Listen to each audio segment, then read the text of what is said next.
also work with their lawyers.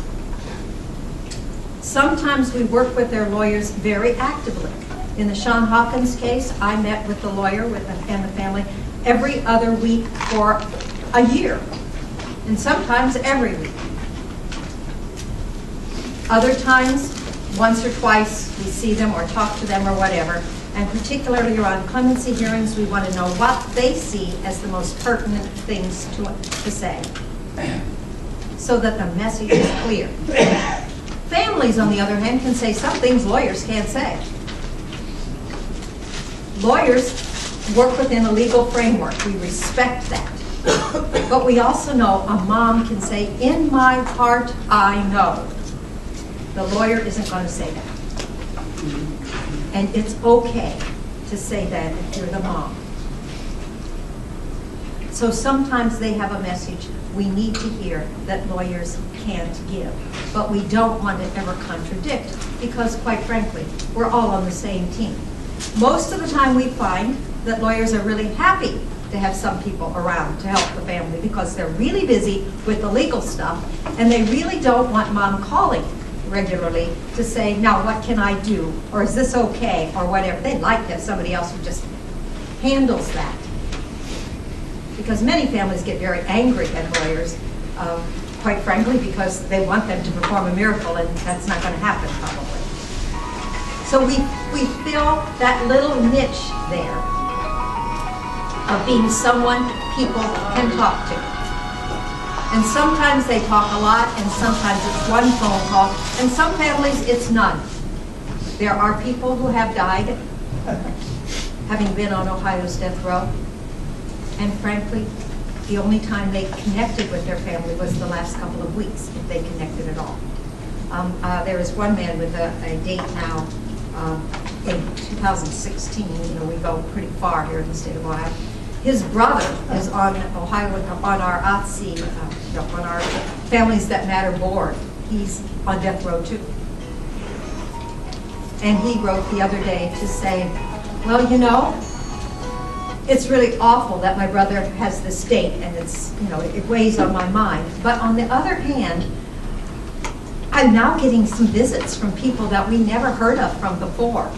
So that's sort of nice. Isn't it a tragedy when the only time a family sees each other is when they're waiting for the execution of someone? So this man, who is on Ohio's death row, is also a family member of someone about to be executed. An interesting dynamic. And they were in the crime together, so there's a little guilt complex reading through what he says. So we stand with him. We write to a woman who's in prison. Her cousin is on Ohio's death row with the date. And she's the only person he writes to in the family, she tells him. And she's grieving because she can't go there. She's herself incarcerated for 20 years. Your heart doesn't ordinarily go out to somebody who has done a crime heinous enough that they would be incarcerated for 20 years. But when somebody says, I'm the only support of somebody who's dying, well, your heart has to bleed a little bit unless your heart is turned to stone. And what do you do? This is a rare group of people. My experience of having done this now for a good number of years is that you watch families, the ones that are intensely involved, go through different phases. There is a phase after the trial, etc., where they just wait and they don't know what to do. There is a phase when things begin to happen, that appeals are happening, that they get very intent. I want this to be over. I want them to see the truth, da-da-da-da-da. There is a phase near, and they get very disappointed when things don't happen. There's a phase right near the execution where they are totally wrought and they want to do something, and their energies. I wonder how some people don't have strokes. They are so intense with what they want to do. And then if there is an execution, or if, for example, in the case of Sean Hawkins, he had his sentence commuted. There is a sense where they're almost guilty not to be involved in the anti-death penalty movement. For example, with Sean's case, it was May when his execution was going to happen, and then he was commuted. We were at the 4th of July parade in Northside with our anti-death penalty banners. And I mentioned that to his mother, and she said, "Oh, you should have called. I would have gotten the whole family together to come." And I said, "Judy, what did you do on 4th of July?" She said, "Oh, we had a picnic in our backyard. We barbecued." It was the first time that we actually had the whole family together in a couple of years where we weren't working on Sean's case. I said, "Well, that's what you needed to do. Let us march in the parade. You need to be normal again. You have children and grandchildren that need just to be normal. So don't feel guilty about not being in the parade. Give yourselves a couple years hiatus. And once in a while we may call you, but we'll let you alone most of the time. Because they have to figure out how to be family again." They concentrated on one child. They have other people that need to be cared about too. And you can't put that aside or the whole family becomes a tragedy. At other times when we have a reputation evidently, at one point we had a man march into the office and say, "Well, my brother's being executed day after tomorrow. We want to go see him. All of us have had our driver's license taken away for various reasons. You got to get us there." Okay. Luckily, we found somebody with a van who put the family in. We found a church who was willing to help put them up in a hotel. We got a driver. We delivered them there. And afterwards, they all just came and stood next to the van I drove. So I put them in and took them home. And they swore they would be at every meeting, and they knew what we were about, and they wanted to help. And I haven't seen them now for, about 7 years. And that's okay too. People do what they have to do. And we don't ever feel bad about that. So that is one group of people that I honestly think everybody can understand are victims. One of the most, I guess, saddest experiences that I've had, or maybe profound, was there's a whole group of people up in the Akron, Youngstown area. The prosecutors up there were particularly zealous for a while, so there's a whole group of people up there. And I went up there to have a meeting with them and borrowed somebody's office. But before, and actually it was on the day of an execution, but I was one of the 3 that I missed, but I was going to be on a panel for a group sort of like this, of friendly people. And I noticed a woman came in and stood in the back of the room, and we had on it the county prosecutor, we had somebody whose parents had been killed, there were 4 of us, myself, and I forget who the other person was. And I saw this woman just come and stand in the back of the room and eventually sit down. One of the questions that came up was about caring about victims. And I said, of course we care for victims. In fact, that's another little aspect that we try to put into our ministry.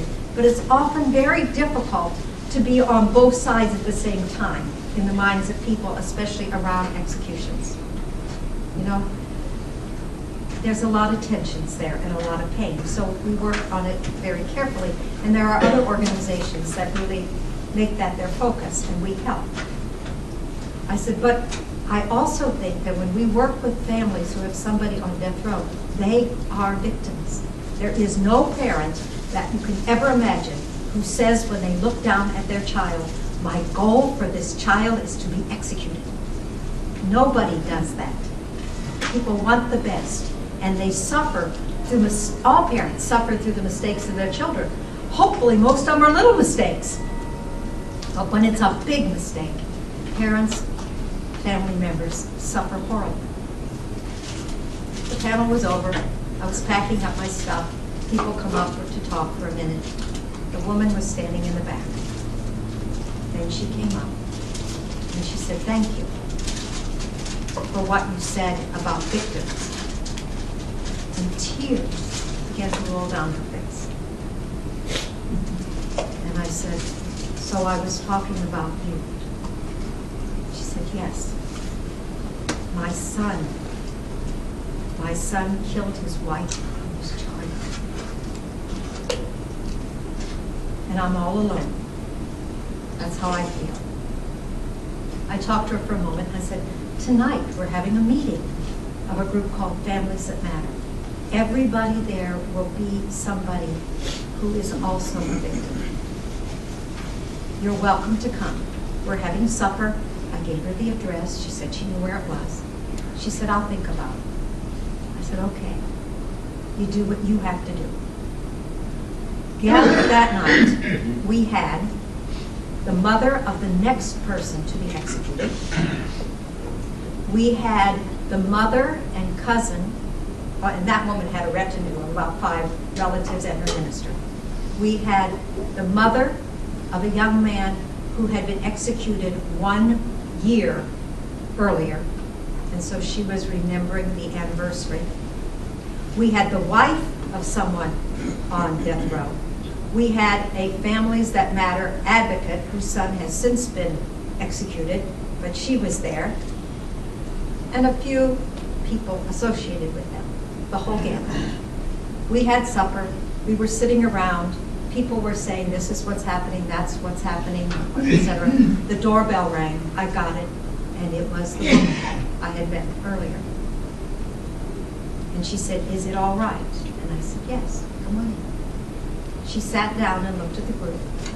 And we were of different racial backgrounds, different economic backgrounds, different religious backgrounds. We were everything in that room. And she sat down, solidly middle-class, surprised mother. And she waited a minute, and I said, would you like to introduce yourself? And as soon as she said her name, everybody stopped and looked at her. Her son was on trial at that point. Everybody knew her name. The family was in the news. And everybody turned to her. With all of the pain in that room, the pain was so palpable you could almost touch it in everybody. Everybody recognized her pain was new. And you had people say, honey, you're not sleeping very good, are you? Let me tell you, I don't sleep at all. If you're awake at 2 o'clock and you just need somebody to talk to, here's my phone number. I'll be happy to talk to you anytime. Is somebody going to court with you? Are you allowed in, or are you going to be the one who has to testify? Well, she was going to testify. Okay, I'll come and sit out in the corridor with you.